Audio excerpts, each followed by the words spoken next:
Bien souvent, il y a tellement de choses qui nous empêchent de passer de l'autre côté plus rapidement. Et parmi ces choses-là, il y en a au moins une qu'on peut tenter de contrôler, entre guillemets.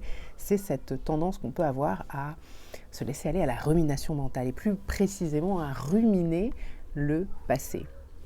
Tant qu'on est en train de ruminer le passé, on ne peut pas avancer vers l'avenir. C'est impossible. Tant qu'on est en train de ruminer les événements du passé, on n'est pas non plus pleinement dans le présent.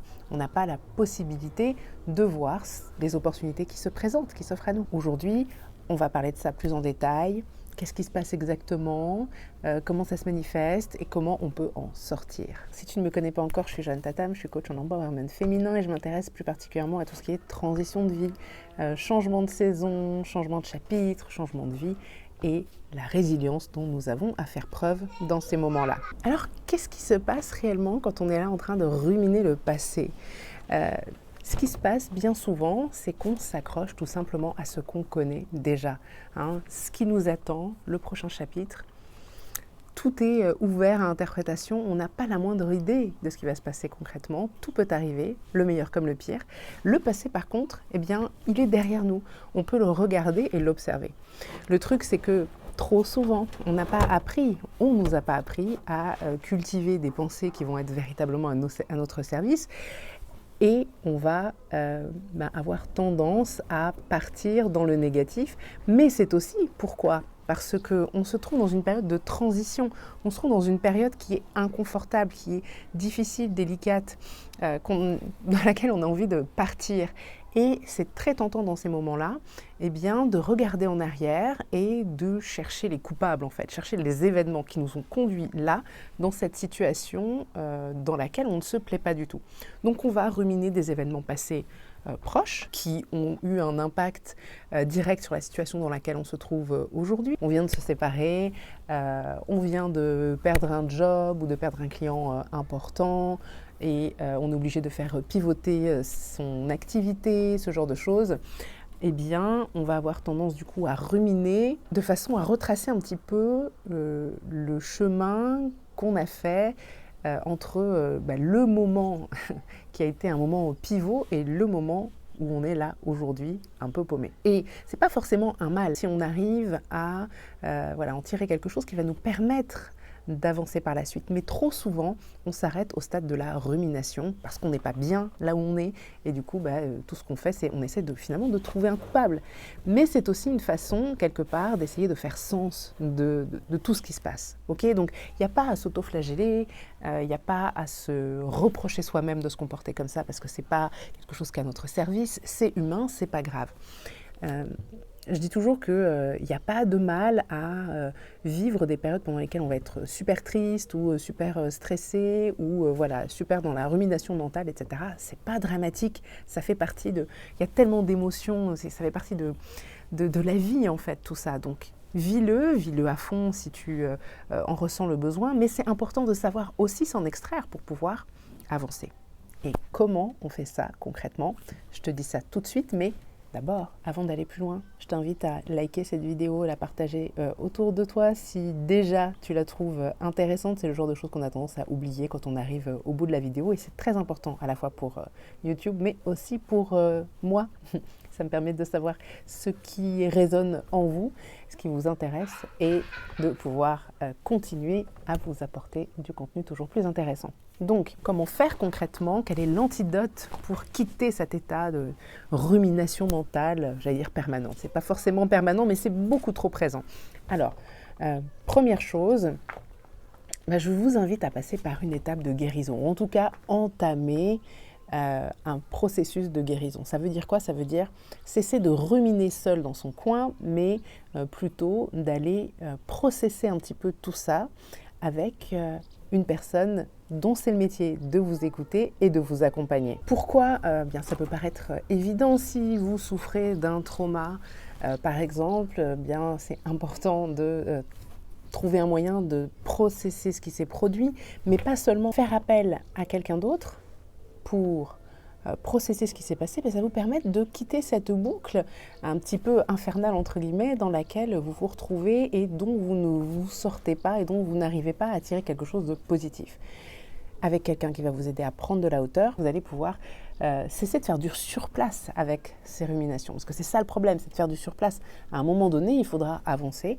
Et pour ça, il faut pouvoir le faire. Il ne faut pas rester enfermé dans le même mode de pensée, dans les mêmes ruminations. Une deuxième chose sur laquelle je vous invite à vous pencher, et très certainement, tout ce que je vais vous partager ensuite peut forcément découler de ce que vous allez faire comme type de travail en étant accompagné par quelqu'un, mais vous pouvez aussi tenter de le faire seul.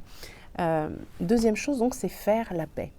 Faire la paix avec ce qui s'est passé, accepter que ça s'est produit et que vous ne pouvez pas revenir en arrière. Vous pouvez tenter de réécrire l'histoire dans votre tête, mais ce qui est fait est fait.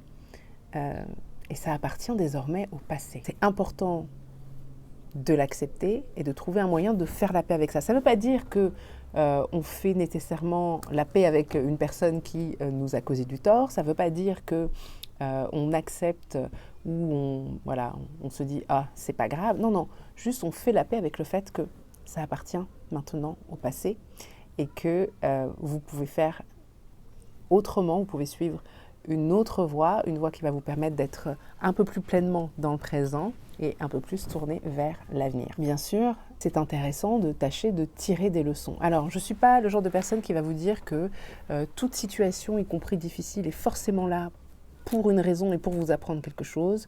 Je pense que parfois, il y a des situations qui sont juste terriblement injustes et ne devraient pas exister. Cependant, je trouve qu'il y a, à titre personnel, et très souvent avec les clientes avec lesquelles je travaille, elles ont le même état d'esprit. On peut toujours parvenir à tirer des leçons, à apprendre quelque chose, y compris des situations qui sont extrêmement douloureuses. Alors s'il y a une leçon, un cadeau derrière ce que vous êtes en train de vivre, même si c'est difficile et douloureux, ça peut être intéressant d'essayer de vous pencher là-dessus. Si vous y êtes ouverte, si vous n'y êtes pas ouverte, c'est pas grave. Ça ne fait pas partie de votre chemin, en tout cas pas là tout de suite maintenant. Et vous pouvez complètement zapper cette étape. Mais à un moment donné, j'ai pu l'observer autour de moi avec mes clientes et avec moi-même, c'est une libération véritablement que de parvenir à trouver le cadeau là-dedans, tirer une leçon, un enseignement. Et c'est pas forcément quelque chose qui va être vécu comme quelque chose de hyper pragmatique. Ça, c'est plutôt bien souvent quelque chose qui se joue du côté du spirituel. Mais si vous avez du coup une vie spirituelle, ça peut être intéressant pour vous de vous pencher là-dessus. Et puis, une autre chose que vous pouvez faire aussi, c'est chercher à agir, chercher à réparer. Alors là, tout est possible, tout est permis, mais très souvent,